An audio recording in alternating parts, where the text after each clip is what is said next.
Hello बच्चों, कैसे हैं आप सब। आज हम करने वाले हैं 8th ग्रेड अभ्यास पुस्तिका कक्षा 8 सामाजिक विज्ञान चैप्टर नंबर 5। पाठ का नाम है हमारे राष्ट्रीय लक्ष्य। ठीक है, हमारी क्या लक्ष्य है राष्ट्र के प्रति। ठीक है, जिस प्रकार आपका लक्ष्य है ना क्या किस बुक को कंप्लीट करना, अच्छे नंबर प्राप्त करना, उसी प्रकार किसके प्रति, ये शिक्षा के प्रति, मतलब आपके भविष्य के प्रति, ऐसे हमारे देश के प्रति भी क्या लक्ष्य है। ठीक है, और राष्ट्र के भी लक्ष्य होते हैं अपनी जनता के प्रति। ठीक है, तो बच्चों इस चैप्टर में आपका पहला क्वेश्चन क्या दिया गया है, देखिए लोकतंत्र के प्रमुख तत्व कौन कौन से हैं। तो देखो स्वतंत्रता, समानता और बंधुत्व लोकतंत्र के प्रमुख जो है क्या है तत्व है। ठीक है, राष्ट्रीय लक्ष्य से क्या आशा है। देखो बच्चों, जो राष्ट्रीय लक्ष्य होता है ना उसका क्या आशा है, कौन कौन से हैं। तो देखो राष्ट्रीय लक्ष्य जिन्हें सम्मुख रखकर राष्ट्र इन देश काम करता है, राष्ट्रीय लक्ष्य हैं। ठीक है, हमारे राष्ट्रीय लक्ष्य लोकतंत्र, पंथ निरपेक्षता, राष्ट्रीय एकता, स्वतंत्रता, समानता, सामाजिक समरसता है। ये जो है राष्ट्रीय लक्ष्य है। लोकतंत्र की प्रमुख विशेषताएं कौन कौन सी हैं। तो देखो लोकतंत्र सामाजिक शासन पद्धति में, जो लोकतांत्रिक शासन पद्धति है ना, इसमें नागरिकों की भूमिका महत्वपूर्ण होती है। यही जो है लोकतंत्र की प्रमुख विशेषता है। नाम ही उसका लोकतंत्र, मतलब लोगों का तंत्र। ओके बच्चों, आइए चलते हैं नेक्स्ट क्वेश्चन पर। तो नेक्स्ट क्वेश्चन है, एक नागरिक के रूप में हमें किस प्रकार की स्वतंत्रता प्राप्त है। तो देखो बच्चों, एक नागरिक के रूप में हमें व्यक्तिगत स्वतंत्रता, नागरिक स्वतंत्रता और धार्मिक स्वतंत्रता प्राप्त है। 3 प्रकार की जो स्वतंत्रताएं हैं वो हमको, कई और प्रकार की भी हैं। आप पेज नंबर जाएं 43 पे तो आप कंप्लीट भी लिख सकते हैं।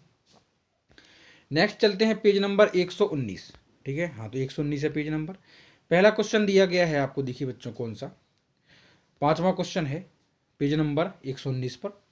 अंतर्राष्ट्रीय मानवाधिकार दिवस कब मनाया जाता है। मानवाधिकार मतलब लोगों का अधिकार।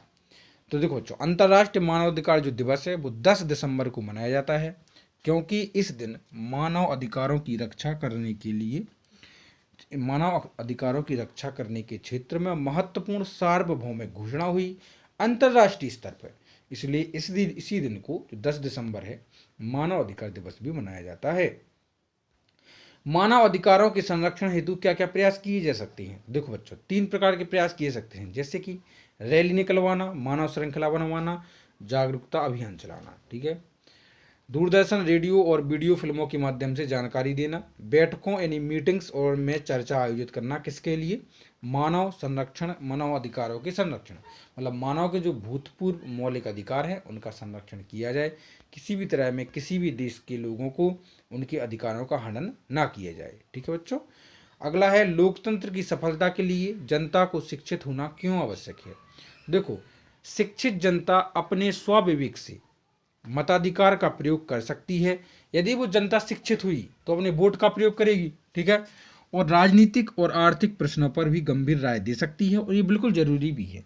कोई भी लोकतांत्रिक देश हो उसमें यदि जनता भागीदार हुए, जनता जागरूक है, तो फिर उनका कोई भी हनन नहीं कर सकता। अगला है 8वां, कि मानव अधिकारों के हनन की स्थिति में किस तरह मानव अधिकार के पास शिकायत भेजी जा सकती है। तो मानव अधिकार आयोग जो है ना, ह्यूमन राइट कमीशन, देखो पीड़ित व्यक्ति के द्वारा स्वयं या किसी और के द्वारा, आप चाहे पीड़ित व्यक्ति हो या किसी अन्य व्यक्ति के द्वारा सीधे प्रार्थना पत्र देकर या साधारण कागज पर लिखकर आयोग के कार्यालय में शिकायत भेजी जा सकती है। अगला है लोकतंत्र में क्या महत्व है मतदान का। तो बच्चों मतदान के आधार पर ही लोकतंत्र की नींव है। ठीक है, प्रजातांत्रिक व्यवस्था में मतदान का बहुत महत्व है। मतदान द्वारा मतदाता यह तय करता है कि वह किस प्रकार के प्रतिनिधियों को अपने शासक के रूप में चुनना चाहता है। ठीक है, मतदान के द्वारा ही तो लोग यह चुनेंगे कि कौन जो है देश पर शासन करेगा। अगला क्वेश्चन है वो भी लास्ट इस चैप्टर का, कि किन बातों से यह पता चलता है कि भारत में पंथ निरपेक्षता, मतलब कि सभी धर्मों को बराबर मान्यता, या फिर कह सकते हैं कि किसी भी धर्म को मान्यता प्रदान नहीं है। कोई भी धर्म जाति विशेष को अपना सकता है खूब मजे से। ठीक है, तो हमारे संविधान में घोषित किया गया है कि हमारा राज्य पंथ निरपेक्ष है। राज्य ने किसी भी पंथ को मान्यता नहीं दी है। सभी नागरिकों को अपना धर्म पालन करने की स्वतंत्रता है। इन चीज़ों से हमें पता चलता है कि जो देश है, यानी जो भारत देश है, उसमें पंथ निरपेक्षता है, यानी धर्म निरपेक्षता है। ठीक है बच्चों, तो इस तरह से आपका ये चैप्टर होता है कंप्लीट। अब आपसे मिलते हैं हम नेक्स्ट वीडियो में, तब तक के लिए टेक केयर, बाय बाय।